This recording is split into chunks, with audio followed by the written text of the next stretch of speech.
I have a fine, esteemed panel of colleagues and friends, and we're here to kind of talk about journeys that we have. Basically starting out as music coordinators and moving into music supervision roles or other roles across the industry, and kind of the journey that we took along that line, and the twists and turns of what we've faced. And I think we'll also kind of talk about like transitioning into our later stage or full-time career. So I'm going to go just down the line and have them introduce themselves. But first is Scot Peeples, music supervisor, and tell us a little bit about what you do and kind of a little bit about your background. So, Scot Peeples. Good morning, everybody, or afternoon, as it were. I am a freelance music supervisor, 1T Productions. I've got 1T in my name, so that's kind of where I came up with that moniker. I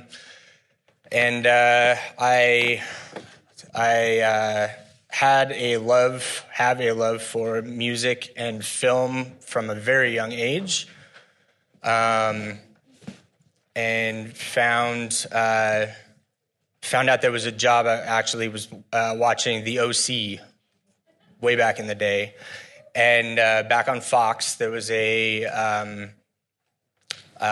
little bit of I guess like a blurb, and Alex Patsavas was speaking about what a music supervisor was, and I saw that little blurb and thought to myself, hey, that's a job? That's a job? And went from there and wanted to pursue that. So that's kind of where my journey started. Are we just doing little bits here, or are we going? Yeah, we'll keep it flowing. And then next we have Livy Rodriguez. She is also a music supervisor. And maybe you tell us a little bit about your backstory and what you're currently working on. Awesome. Hi. Well, I'm from Austin, so I grew up always around live music and also having an affinity towards films. I have an older sister, and she worked at the movie theater when I was a kid. She's 8 years older, and she would bring me along with her when she was on shift. And so I would go movie hopping for free, just from theater to theater. I was like 7 years old, 8 years old, and I watched so many movies. So I became movie obsessed. And I also remember whenever I'd be watching a film, I would also, like, the music would affect me, and so deeply. I would have a very genuine response, like sitting in theaters and like the music swells, they're about to kiss, and you're like, oh my God. And so, yeah, like I didn't know it was a career until about high school. I went to one of those fine arts high schools you audition to go to, and we had a thing called Grammy Day, and we had a panel, an educational panel. And I remember meeting a composer, this guy, Carl Thiel, who scores all of the Robert Rodriguez films. And I just remember being so intrigued by what he was talking about. He showed us clips of movies that he worked on before adding the music and then afterward. And I was just like, oh my God, this speaks so much to my soul. And then I was like the only one asking questions during the panel, so annoying. And so then I went up to him after the panel. I asked him for his contact information. And I was like, I would love to intern for you one day. And he was like, yeah, totally. And then I followed up with him when I graduated high school. And I would just persist politely from time to time. And he'd be like, I don't have a need. And then finally he got the call to score the music for From Dusk Till Dawn, the series. And he had only been used to doing films. So now he was going to have to pump out music every single week per episode. And he reached out to me and he was like, are you still interested in interning? I said yes. And it just opened up an entire door. It was incredible. I stayed with him for about 1.5 years as his personal assistant. He like cleaned out a closet, made it my office, had a window. And then I went on to work for one of my all-time favorite music supervisors, Randall Poster. I remember when I was in middle school, I would always pay attention to the credits, and I would see this reoccurring name, like Randall Poster. And then I was like, it's my life's mission. I'm going to work for him. I just am. And so then I ended up interning for Search Party Music, also really incredible, during when they were doing vinyl on HBO back in 2015. And then I did this and that. I graduated from college, but a music business degree, my bachelor's, and I not meandered, but after college, you need money, so I did music clearance stuff for Facebook. Then went on to manage a team for this vendor team for YouTube. And then I started a company, Dreamboat Music. That's my company now. And I music supervise full-time freelance, doing features, shorts, docuseries, and I'm working on a couple of features, shorts, and docuseries right now. Amazing. So that's awesome. And then we have Allyson Aranez, who I've known for a number of years, who started out doing volunteer work with the Guild. So that's where I actually met her. Why don't you tell us a little bit about that and where you've kind of come to now in your career? Yeah, so hi, I'm Allyson. I grew up with music. I was singing. I did a lot of musical theater. I was a dancer, so I was growing up with music always around me. When I got to college, I really wanted to stick with music in the industry, and I studied recording arts at Loyola Marymount University at their film school, and it was very technical. You were recording bands and working behind a musical board and all that stuff, working with Pro Tools, and I didn't find that it was something for me, and luckily there was a class called Music Supervision, and immediately I was blown away, and I thought, this is what I want to do. I didn't know this was a career. And so my professor, Heather Goubert, who's also on the GMS board, I would always talk to her and ask, what do I need to do to get into this industry? And I started attending GMS panels and volunteering and working. I worked 2 award shows, 2 or 3 conferences where I met Hunter and a bunch of people. And from my spring semester of my junior year up until my senior year of college, I had 6 or 7 internships within that span of the year in sync. I did music publishing. I worked at a record label. I just tried to get all aspects of music supervision and see what I wanted to do, and also get to learn and connect with so many people. And I was always really interested in trailers, but never got a chance to kind of learn more about it. And so I applied while I was an intern in my senior year of college, and I got the job, which was very exciting. And I was working there full-time before I even graduated. So I was going to Hollywood from 9 to 6 o'clock, and I would leave early to finish up my major classes. And yeah, it's been a journey since. I was at Trailer Park for about 2 or 3 years, and now I am at Aspect, and we're an entertainment marketing agency. We work on lots of trailers for theatrical, streaming, video games, and a lot of graphic stuff. Yeah.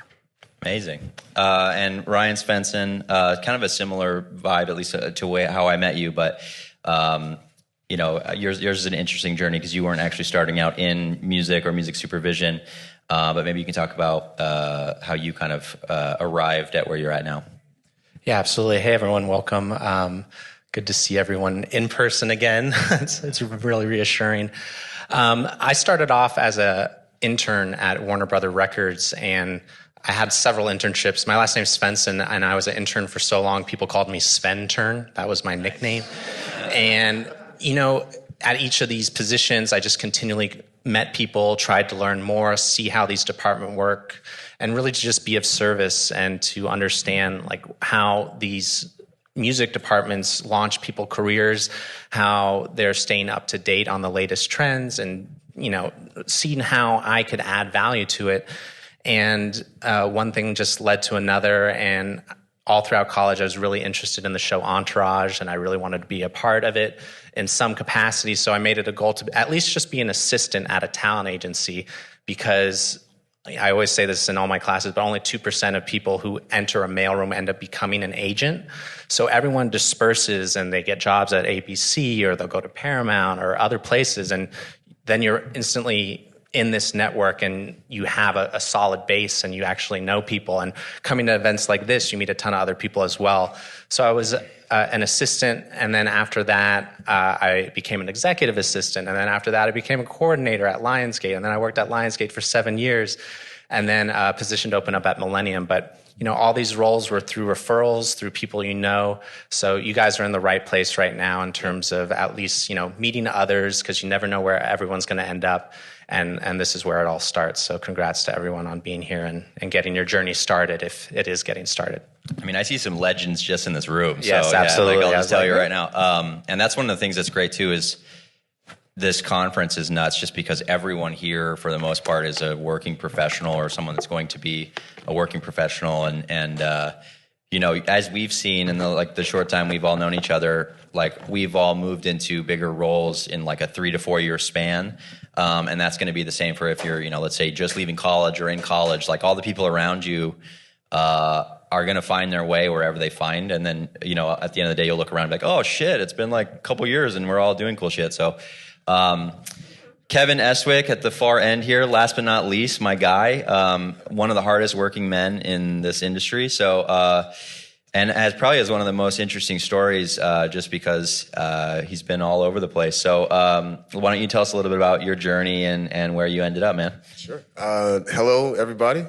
Happy to see you here. Very happy to be here in person again, and with my great panelists here. My good buddy over there, he flatters me, but I appreciate it. So I went to undergrad. I majored in international politics. I thought I wanted to go a more traditional legal route, but I've been making music since 1997. It's just always been with me. My both parents are musically inclined, and I began to realize that I'd rather make a life in a career in entertainment, where things aren't so black and white necessarily as they may need to be in legal services. But I had no idea how to do that. I knew how to make music. I didn't know anything about what a manager does or an agent does. All I cared about was making the music sound good. So I had so much to learn about what to do in terms of getting that music out there, and how that process works. But so my first job out of undergrad, I was a temp in a mailroom for Condé Nast, and it was a brutal routine. But in the mailroom, there was camaraderie with my colleagues. It really gave me a real world work ethic, and you're in the mailroom and there's one culture, and you're delivering packages and there's a whole different executive culture, and some people are really busy and don't like to be disturbed, and some people are very friendly every time you come by and they've got time. And so you learn all these subtleties and try not to lose your gig by mixing up the talky ones and the not talky ones. But so that term, I did that for about 6 months, and that term ended, and a spot opened up at a public defense nonprofit in the Bronx, and they needed an investigator.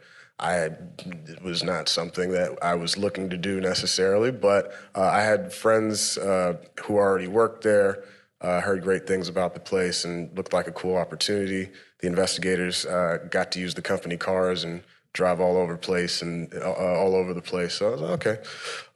So I served for 2.5 years and investigated everything from homicide to domestic violence, minor trespassing, you name it. But that was my first experience in a fiduciary role where my job was to be very protective and thoughtful about the information that's being presented to me and what I'm doing with it. But I also had a band at the time, and so I've always been trying to find a way to merge my creative interests and my more administrative interests. So I decided to go back to school. I went to Tisch. I studied entertainment law.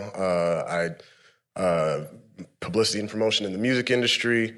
And I had elective space, and it turns out that the film scoring program was there. And that's in a different school at NYU, but I don't know why. I just decided I needed to be in the class. And nice. So I bothered the director twice, And he's like, nah, we're full. And then I bothered him again, and he said, okay, you're not going to leave me alone, so I guess we'll make room for you. So it's one of the best deals I ever negotiated, because I had no vision of where that would go. I just had a feeling that I needed to be there. So I learned about the process. I even got a chance to demo on a project and realized that I'm probably not the best film composer, but I do understand what goes into it.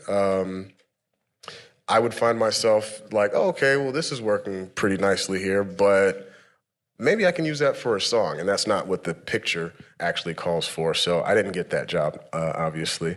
But so over time, I taught audio engineering in 2 commercial recording studios in Manhattan. I play the saxophone, and I was doing so many different freelance things at a certain point.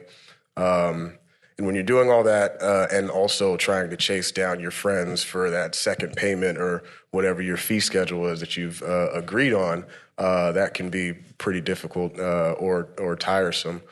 So I decided I wanted to do one thing and do one thing really well. Moved back to Los Angeles from New York. It was a very frightening decision. One of the best choices I've ever made, one of the healthiest choices I've ever made. Shortly after I landed back in LA, a family friend who I hadn't seen for years said, hey, I know a guy who's looking for a guy, and I told him you were the guy. I was like, okay. I was like, okay, you know, yeah, I'm the guy, sure. What is it? He didn't know, but he knew it was something about film music, an agency somewhere in Calabasas. So the rest is kind of history, but that's how I landed there, and I guess we can. And then, what are you doing currently as you've evolved through that one gig that you got? Sure. So currently, I am the U.S. branch agent with Core Music Agency. Core is based in Canada, so I handle all of our affairs here in the United States and worldwide.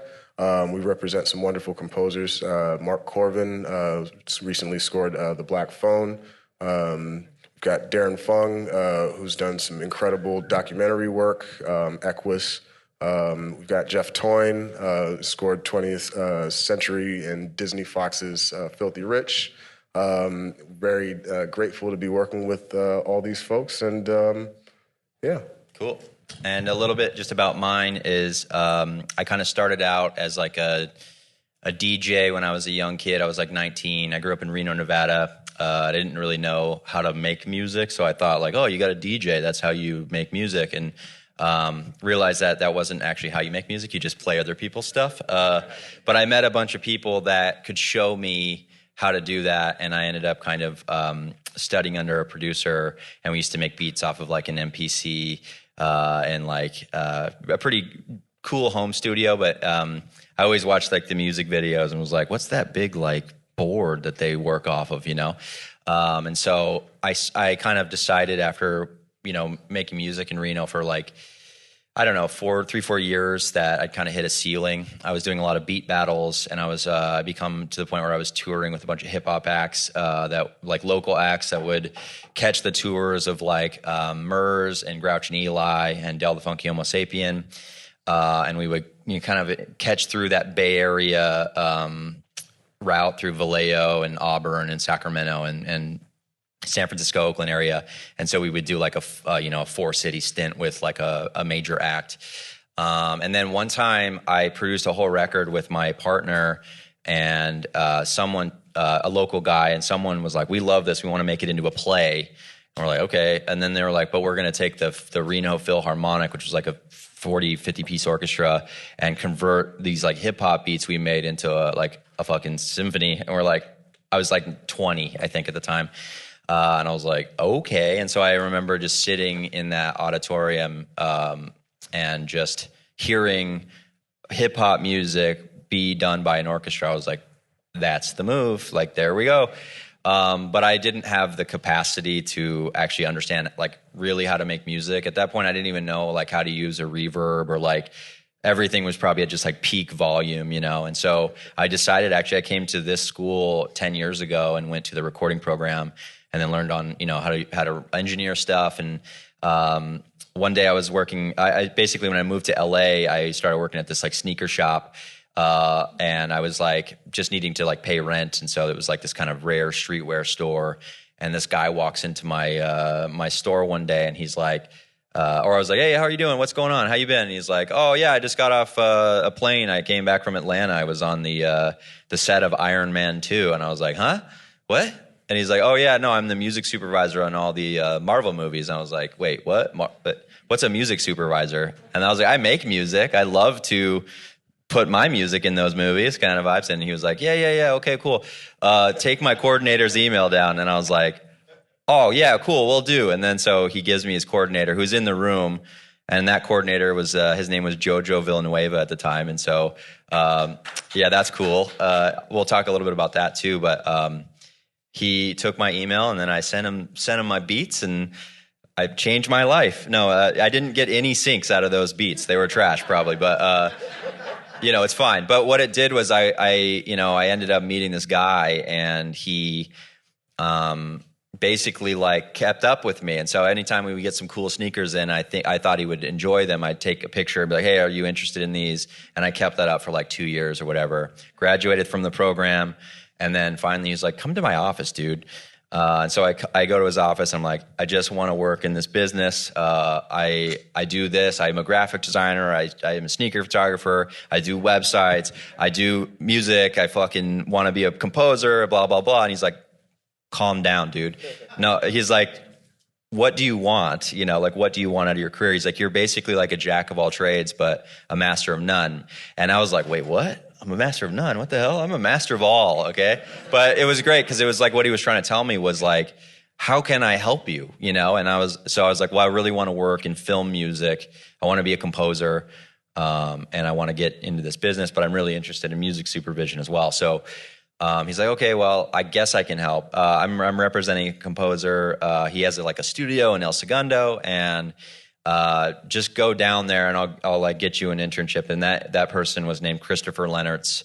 And he worked on like, Lost in Space and The Boys on Amazon. And at that time he was just finishing Ride Along with Ice Cube and Kevin Hart. And so he was kind of coming up in his career as like now starting to do like blockbuster films. He'd done a lot of games. He'd done a lot of animations. And this was like a moment where he was kind of transitioning. And just as like I mentioned Jojo Villanueva, I even mentioned Dave. Dave had just done Iron Man 2. The Marvel Universe was kind of like burgeoning, but like they had some movies that didn't do so well in that time. And so Guardians of the Galaxy hadn't come out. Black Panther hadn't come out. So like once those movies started to emerge, like Dave started to get into like highest grossing box office music supervisors of all time kind of vibes. And then so I kind of just met these people at the right time in their career.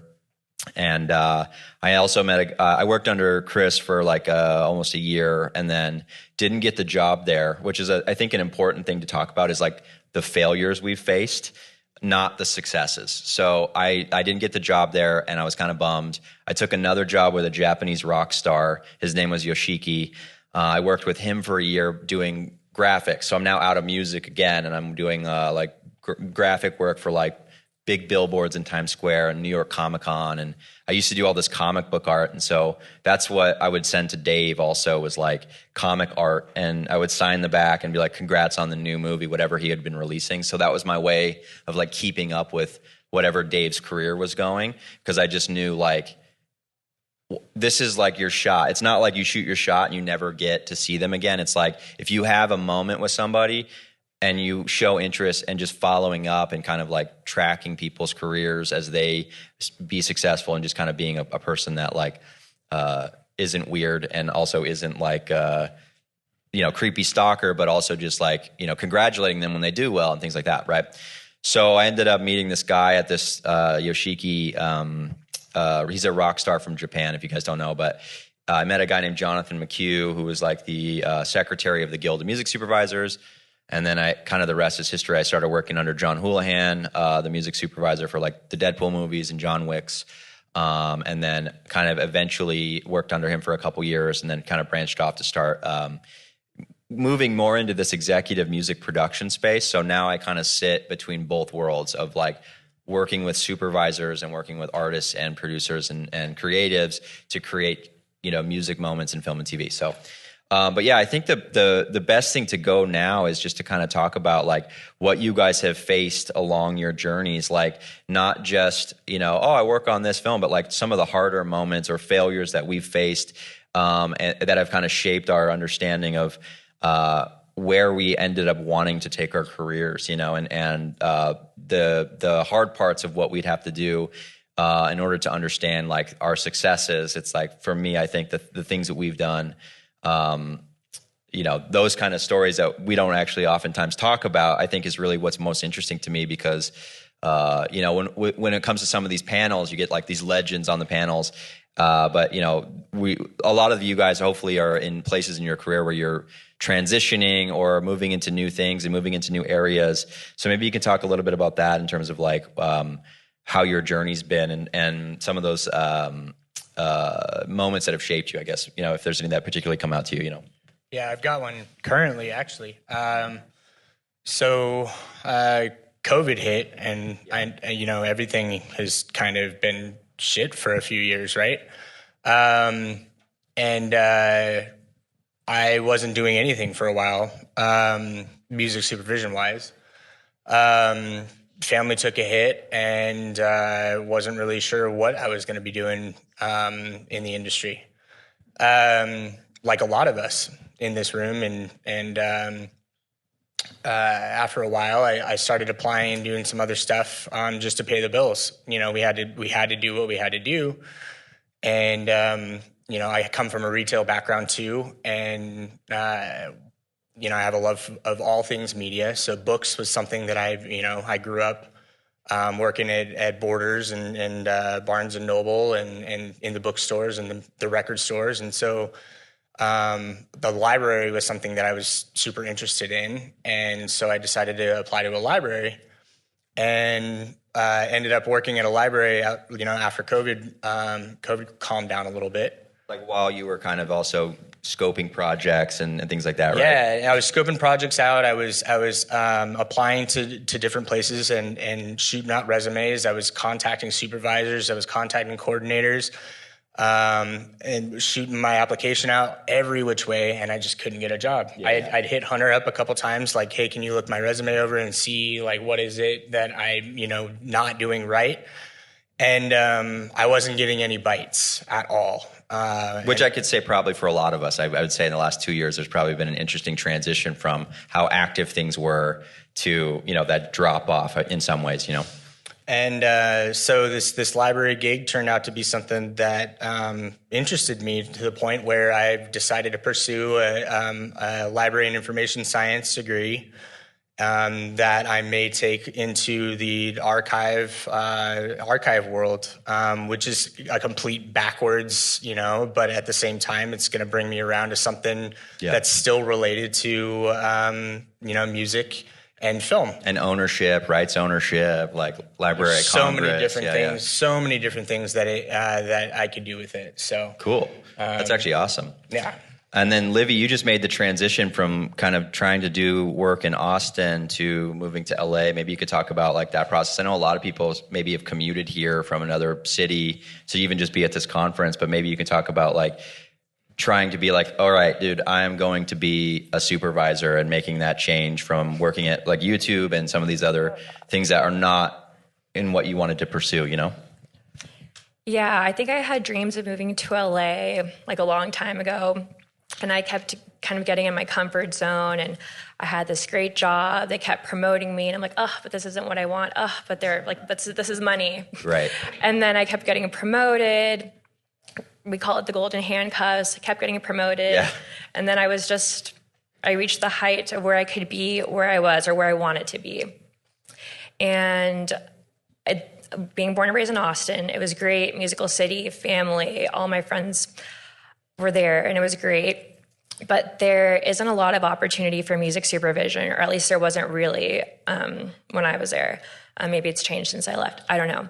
There is a film community and there is a music community, but there's not an infrastructure to really marry those two together. Like I could name the music soups that I know on my hand.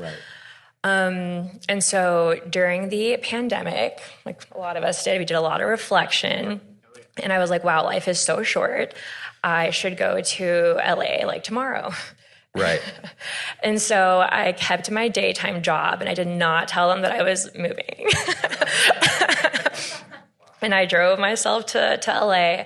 And at first I was just going to like be here a couple months, suss it out, see if I liked LA. I was living out of an Airbnb for 2 months. And then I was like, wow, I love it here. I want to be here forever. And then I just kind of stayed. I got a 1-bedroom apartment in West Hollywood. And I still had my cushy tech job. And I was doing Dreamboat Music, my company, on the side. So you could say I had a 9 to 5 and a 5 to 9. Yeah. I'm sure you guys can relate. I'm guessing. Yeah. But back then, I could probably manage doing like 1 film at a time whilst working full time also. And so then I was just doing more reflection. I was like, well, I was applying to other things. And I think after like about 3 rejections, I was like, this is all my little Virgo heart can take. I am taking my fate into my own hands. I'm just going to be my own boss. Like, wouldn't that be crazy if I was like my own boss? And then I was like, well, let's try. And we're talking to my parents about it and then being super supportive. That's one respect in which I'm very lucky. My parents have always just cheered me on whatever I choose to do. So I'm very lucky for that. But they were also like, how are you going to like live? Yeah. I was like, I'll figure it out. I always do. And so then at top of this year, I put in my notice and I felt crazy. Yeah. And yeah, I had always known where my paycheck was coming from. And now everything was reliant on myself and my own efforts and like going on the ground, like going to film festivals, like making it rain business cards, like telling people I exist, let me work on your film. I'm a music supervisor. Yeah. And barging down doors. Literally, yeah. And then it just took like a couple people to say yes and to be happy with my work and then to refer me to other people. And then I just kept doing that. I was like, okay, my life is putting myself out there for a living and saying yes to things that are scary. And that's something I always do. If somebody asks me something and I find it horrifying, I'm like, yes. We'll try it. Because I know that it'll push me to grow. And I know I'll never move forward unless I do something scary. So even like talking in front of y'all is like a thing, but I'm doing it. And same thing like Ryan's. Oh, also, what's been really important for my growth and my success is surrounding myself with incredible people who also want to see me succeed.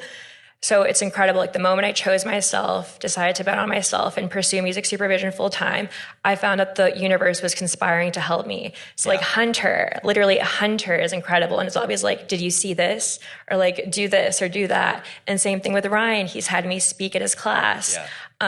So I think it's really important to have a good support system of other people who want to lift you up with them. Yeah. I also, whenever I ask any of these people on the panel to do literally anything, they're like, yeah, we'll be there. And they show up. And I think that that's a reflection of like where people will be successful. Because there's a lot of things that come into my ecosystem where I can't maybe personally do it.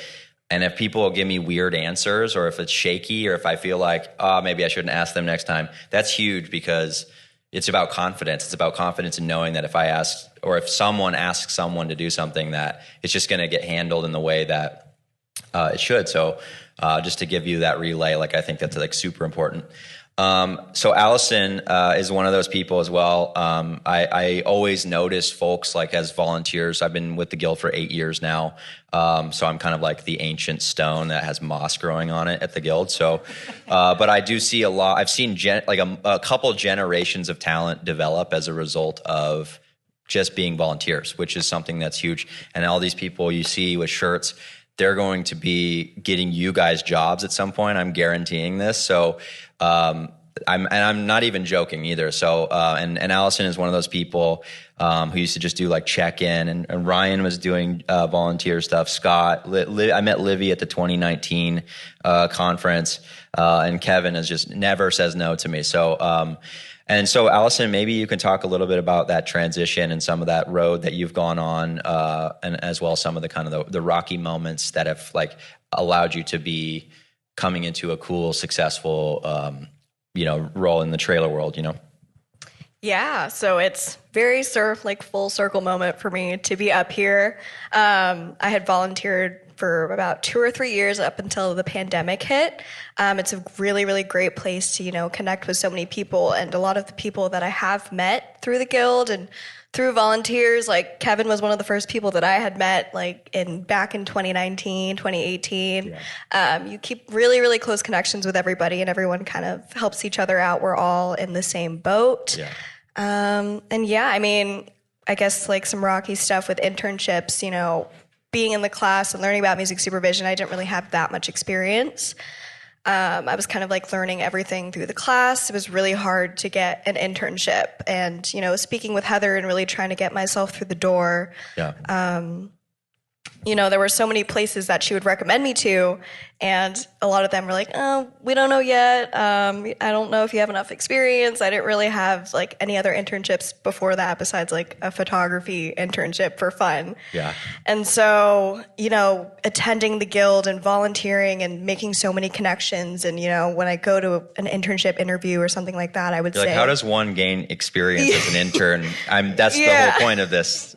Actually, Yeah, it's tough. But then, getting to speak with people and constantly keeping up with them and asking if they need any help with anything. And I scored my first internship with Soup Troop with Laura Katz. And then, she was awesome. I loved working there. And from there, it just kept coming. And I was able to work 2 internships over the summer with Atlantic Records and Primary Wave. I know I see Peter over there. And then I transitioned to the fall semester, and I went to Sony ATV Music Publishing. I wanted to get that side, and then I was also an intern for Season Kent and Gabe Hilfer. Oh, amazing. Yeah, super, super awesome opportunity that Heather had also connected me to, so I'm very thankful for her as a professor. And then right after that, I stayed with Season and Gabe for a little bit longer, and went to Universal Pictures because I really wanted to get that studio side, since I'd gotten the record label side, the publisher side, and another supervisor. Kind of wanted to get all aspects of supervision. And so from there, I got into trailers. It was really, you really can't get an internship in trailers just because of the high security stuff. So that was really, really tough. But, they were really open from all the experience that I had, and that was really exciting. So. Yeah. Cool. And what about you, Ryan? Maybe I know you kind of transitioned from Lionsgate, working in the music department, moving into Millennium. Maybe you could talk a little bit about that process and, that transition that you went through. Yeah, absolutely. So I was at Lionsgate for almost 7 years. And when I first started there, I was a coordinator working primarily just on soundtracks. And then upon assessing that and doing a couple soundtracks, I realized no one's really gathering the credits and putting it in the end titles. It's always scrambling for that. So I raised my hand. I was okay, I'll take on that responsibility.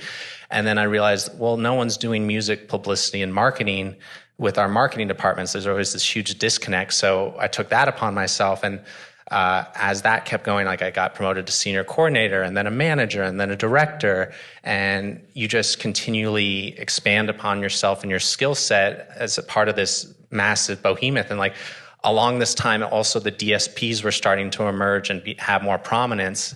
And I was why don't we start our own record label? So I launched Lionsgate Records when I was there as well. You could cut out the middleman. Why are we going to all these record labels when we have the infrastructure and power to do it in-house?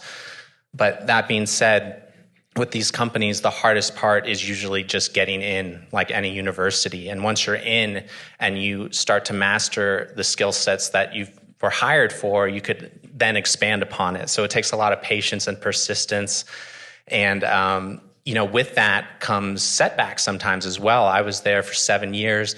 I was on a high because we just did La La Land. Everything's awesome. And a lot of people shifted and went to Netflix. We had over 30 employees go there. And with that comes changing of the guard. And I didn't have a boss anymore. And I was put me in, coach, make me the head of music, I'm ready. But they thought otherwise. And it was actually the day of my performance review. I went in there, I was I'm going to get a raise. And they're I know today's your performance review, but we're actually letting you go. And I was like, what a plot twist. We're at a studio. No, I'm the head of music here, actually, instead. Yeah. So, but I stayed composed. I just said, this is the best 7 years of my life professionally. Thank you so much for this opportunity. And walked out the door with my head high, like feeling good about what I've done and knowing that I could take the skill set that I've learned and go somewhere else. So I didn't have a job for 5 months. I was applying everywhere, trying to network, coming to events, just kind of poking my head around. And this company, Millennium Media, who I worked with a lot on joint productions, including the Expendables series and the Hitman's Bodyguard series, Selena, she left the position and said, hey, I'm leaving. Do you want my job? And I said, absolutely. So I went in for the interview. And then now I started to do everything that I saw my boss doing at Lionsgate. So it was in a higher capacity, and it just came with patience and, the persistence that all of us have in music and with this drive. And so just keeping your head down, networking, knowing that the opportunity could be right in front of you, could be around the corner, but you just want to always keep going until... And play some savage trumpet. If you guys don't know Ryan's trumpet playing... Jesus Christ, you know what I mean? No, he actually just did the trumpet for Lil Nas X's Industry Baby, which is like a Billboard #1 for a record-breaking amount of weeks, I think. So, but, so to say also everyone on here probably has like a skill set, a variety of diverse skill sets and tries to use them in different ways, And then what about you, Kevin? Maybe you can speak about like kind of the journey of working for like a major firm, a major agency, and then kind of transitioning on your own, and then also finding kind of like where you ended up in that vibe, Sure. So I worked at the first agency for a few months. I never missed a day of work. Took meticulous notes. Everybody that I met, that I spoke with, what time did I speak with them? What did we talk about? What state are they in? What time zone are they in? Did they mention anything, personal, relatable that I could remember next time we speak? Threw myself in as much activity as possible. But it was a unique situation, and to be perfectly honest, I think they needed someone who could sell and sell quickly. And my biggest challenge, I think, was that just coming back from New York, there were a lot of things that I could do, and even though I grew up in LA, I never adulted in LA. So, where are we meeting? What's this restaurant? Who is this? So that really, it took time, because you have to really have a map of this place that works for you, and how you come about developing that. Well, that's a journey on its own. So they could no longer afford me. They had some other things going on, but we're still on great terms. I love those folks. They gave me a nice severance package, thankfully, and I spent the rest of that year just kind of bumming it, not in a derelict way. Just I really wasn't sure where I wanted to go. I didn't know if I wanted to do more of this kind of work. Or if I wanted to do something else. Maybe I wanted to go back to making my own music. So I wasn't sure. And it turns out I had applied for a teaching job at Santa Monica College before I got hired at the first agency. And they ended up calling me back a few months later. So I ended up teaching English at Santa Monica College for 3 months as a temp. And boy, what a great refresher in grammar and sentence structure and all the things that you need to send constant emails. I mean, what a gift, and they emailed me out of the blue. I mean, I applied and like a year ahead of time. I forgot all about it. And it showed up when I needed it. And that lasted for about 3 months. Before, when I was working with the agency, I met a lot of great people and a lot of kind folks, and some folks kept in touch. And so towards the end of my term at Santa Monica College, a composer I had met reached out and said, "Hey, man, I just opened a new studio out on the West Side, and I could use some help looking for work, and would love for you to come by and check out the spot." I said, "Sure."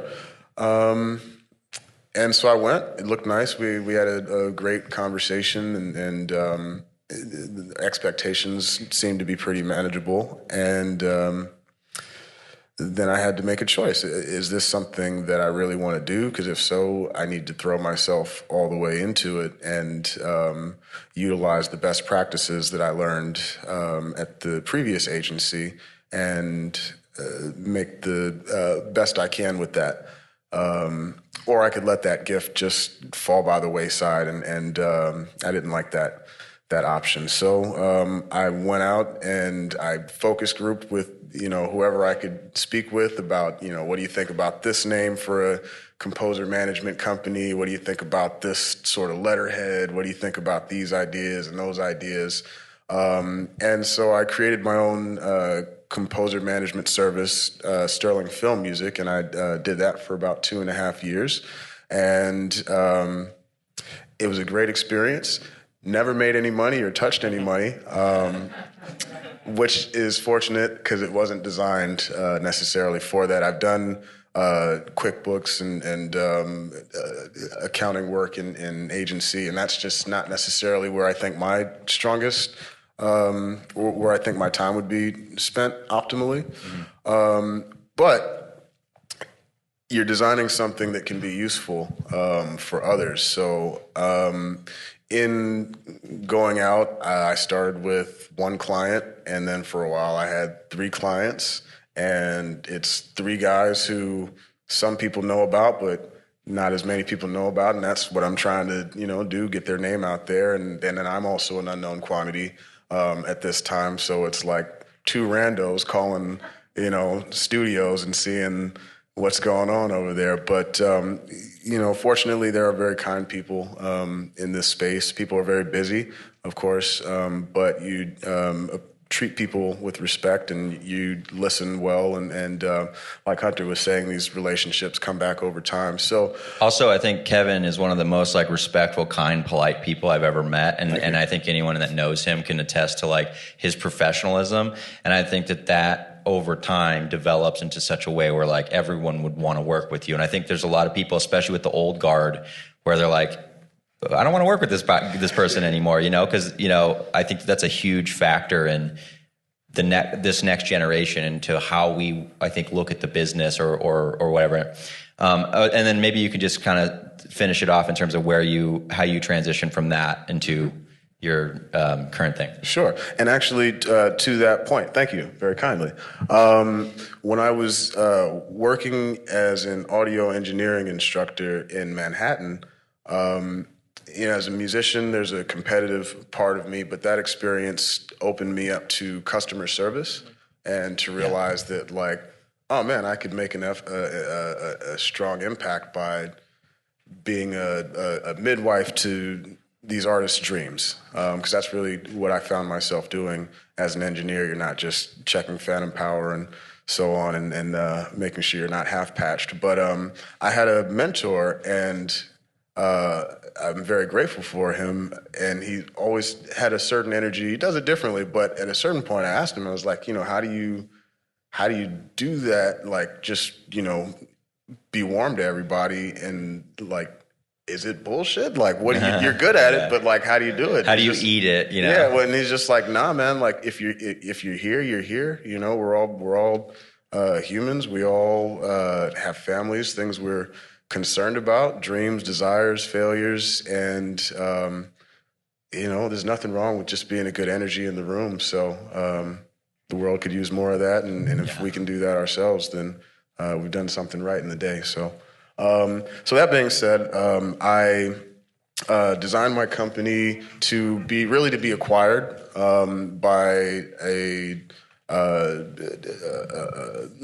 establishment that I had a healthy workflow with, and that I could still be myself with. And I have no problem getting anybody coffee. I don't care what status they are, but I didn't want to wait for 2 years or so, getting people coffee when I already have these experiences and actual composers who are believing in my work. It was challenging because I never did any internships. I've been here and there and just kind of found a bunch of these different things. But one of my clients, I shared with the agency director of Core Music Agency, and they work in Canada. They worked in Canada at that time, and Beth Krakauer, miss her, composer, publicist, and human being extraordinaire, introduced me to really exceptional composer, Steve London, wonderful man, scored Born to Be Blue, Chet Baker biopic, among other things. And over time, Ari Wise, our agency director, and we developed a healthy rapport and communication system where if there was something that was beyond my level of experience or I just needed, some more eyes on, we would go back and forth and find an optimal solution for our shared client. And over time, it made sense for us to just make it official. And so Ari came down in December, something like that, 2017? Yeah, somewhere around there. And we actually met in person. I spent a lot of time. I have a lot of friends that I've never seen in person, and it was a good fit. And basically, I do what I was doing on my own, but there's infrastructure now, and there are people that I can bounce ideas off of, and people that can bounce ideas off of me. And it's a healthy fit because I designed what I was working for to eliminate what I don't want to work with and to be open to the things that are the healthiest, I would say. Cool. You said we have 10? Okay, cool. Maybe what we can do, I think the common thread too is that everyone found like cool people that to either show them the way or mentor them or advise on tough moments, or while we couldn't find any work.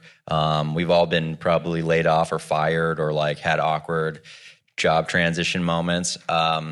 So I think that that's part of the journey. I think that that's really part of like what we have to face. I also was working in music supervision as a coordinator and my own supervising gigs for like 4 or 5 years. I was doing like really high level clearances. I was working probably like TV series with like $1 million music budgets. And at some point you're like, this is crazy. But I also realized I hadn't made any music in like 2 or 3 years. And I was like, oh, that's a problem for me, like personally, like coming from having produced since I was a kid. And so then I decided to kind of go against what maybe seemed like the natural inclination to go more towards. I was working for like some of the biggest music supervisors in the business, and it just so happens that John Houlihan, who I was working for at the time, transitioned into Fox and now 20th Century Studios, and I kind of made a decision not to go along that ride, and I think I wanted to kind of go in my own path because I realized I wanted to get back to the creation aspect of what I do. Also noting that I just happen to kind of know a couple music supervisors just because of the nature of my work with the Guild, that I can kind of work with them or utilize those kind of long-standing friendships really, but to also help develop artists and to work with artists in this fashion, in this space. So that was a really big transitional moment for me just because like sometimes the right answer is not the one that is the easy answer. It's the one where you're like, I'm going to sacrifice my livelihood, like Livy said, or Scot in like going back to school or going back into a more kind of like, oh, I guess I'm going to be out on my own for a bit, and I think that that's sometimes a tough decision to make, Is there anyone that has, like, maybe we could do like a few minutes of questions? I know we don't have a ton of time, but we could probably try to do like a rapid fire round. So if anyone has any questions, maybe we could just like point you out in the audience, Feel free. Chris. I have a silly question. Yeah. It has nothing to do with it. Have you ever thought about doing like an animated President Obama voiceover? Oh my God, I love it.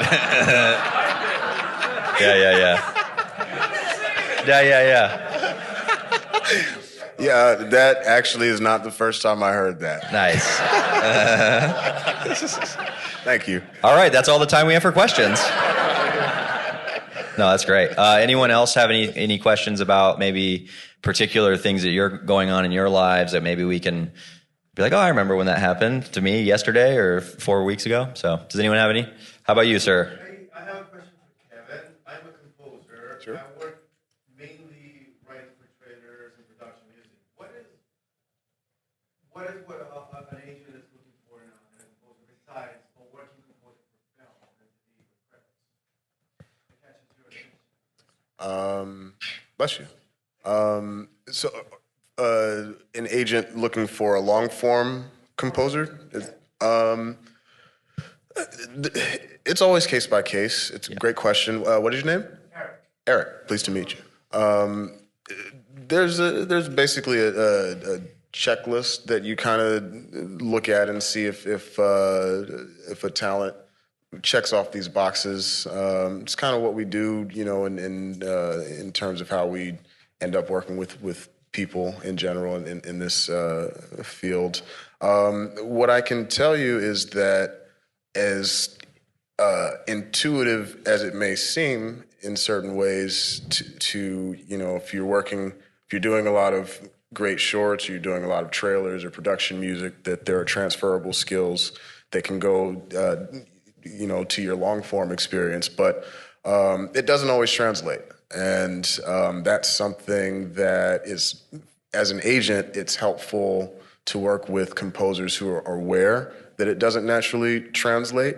A lot of things just don't naturally translate. There, are some people might be successful in a foreign market. Yeah. How does that translate into here in Hollywood in the U.S.?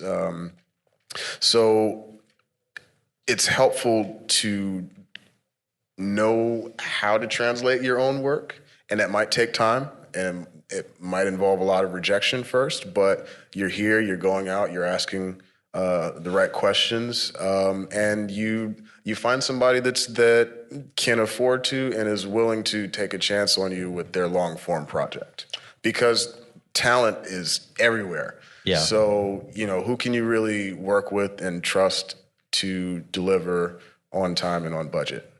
Ryan, maybe you can ask or answer or elaborate on what you look for from the studio side.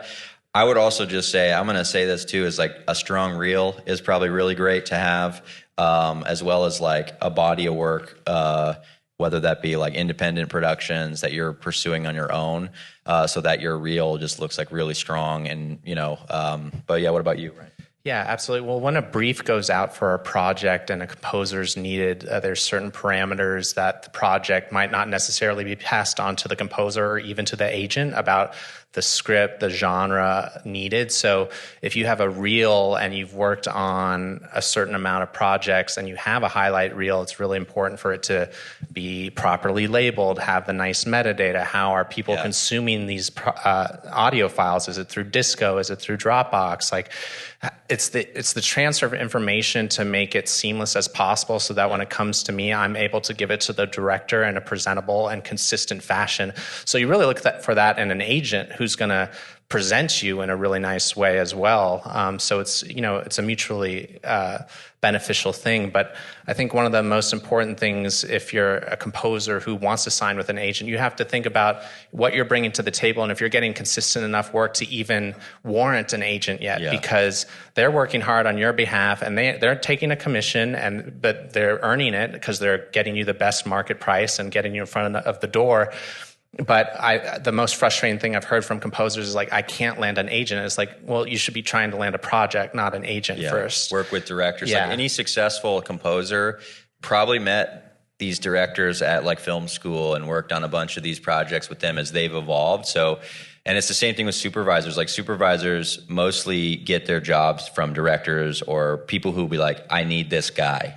And also noting too, just getting it with anything, with any, whether it be music supervision, or let's say you're in licensing, let's say it's an easy yes, right? If it's a hard yes where we have to ask more questions or get follow-up data, or once we receive something, an asset, whether that be a reel or like a song, and it's confusing or it's not done, like the metadata is not done right, then it's a time to move on, right? Because there's so many people and so many options that nail it and know, and have been doing this for, decades and decades. So they just know that protocol. So just learning how, whatever medium you guys are working in, whether it be as an independent music creator or as like maybe a pitching person or an executive, I think it's just really about understanding that workflow in communication with like the selling and then the buying of whatever is being sold. And I'll add one more point to that. Just online presentation is so important, because directors will click on your website. They'll look at it for maybe a minute to know really what you're all about. So if you have a gorgeous website that has some examples of your music to visual media in the context in which it was made for, your bio's presentable, it looks legit, even if you haven't done a major motion picture or done something that's even been released, it just shows your willingness and that you're capable and that you present well. Yeah. And I'll add a very shortcut for finding an agent. Agents love composers with composer-director relationships. So the more directors you're good buddies with, the better it is. Your chances are for finding an agent, for having a healthy relationship with that agent. Have we arrived at our time? Okay, cool. Well, thank you guys so much for joining us.